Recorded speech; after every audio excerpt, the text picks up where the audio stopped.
السلام علیکم ورحمۃ اللہ وبرکاتہ۔ کیا کونڈم یوز کرنا جائز ہے؟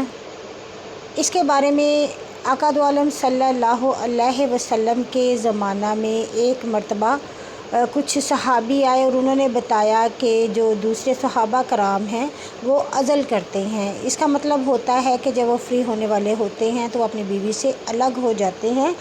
آقا دو عالم صلی اللہ علیہ وسلم نے ان کو ڈانٹا اور فرمایا کہ یہ ایک جان کا قتل کے برابر ہے کہ اللہ پاک نے جو تمہارے مقدر میں اولاد لکھ دی ہے تم اس کو ضائع کرتے ہو۔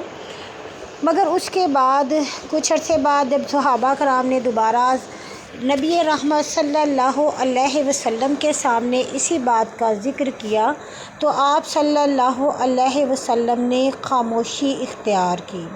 تو جہاں پر آقا دو عالم صلی اللہ علیہ وسلم خاموشی اختیار کر لیتے ہیں، اس کا مطلب یہ ہوتا ہے کہ یہ کہیں نہ کہیں استعمال ہو سکتا ہے، یہ جائز ہو سکتا ہے۔ تو فی زمانہ علماء کرام نے اس کا استعمال کچھ شرائط پر جائز قرار دیا ہے اور کچھ شرائط پر حرام قرار دیا ہے۔ اگر تو بیوی کا سی سیکشن ہوتا ہے، مینز اس کے بچے ہوتے ہی آپریشن سے ہیں، تو اس میں چونکہ 3 یا 4 بیبی ہی آپریشن سے ہو سکتے ہیں، اس صورت میں اگر مزید ہوں گے تو ماں یا بیٹے کی جان کو، بچے کی جان کو خطرہ ہو سکتا ہے۔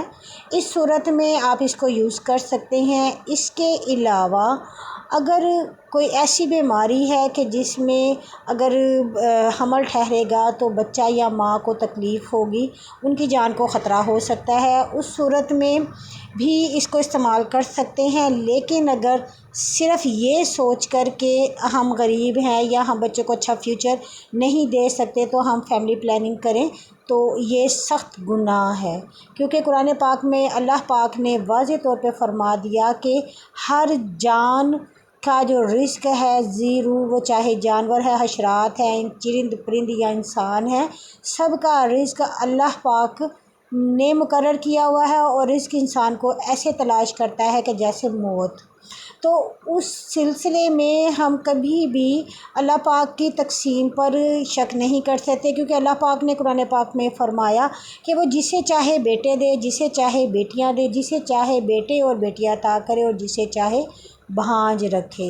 تو یہ انسان کے اختیار میں نہیں ہونا چاہیے، یہ اللہ کی رضا پر ہونا چاہیے۔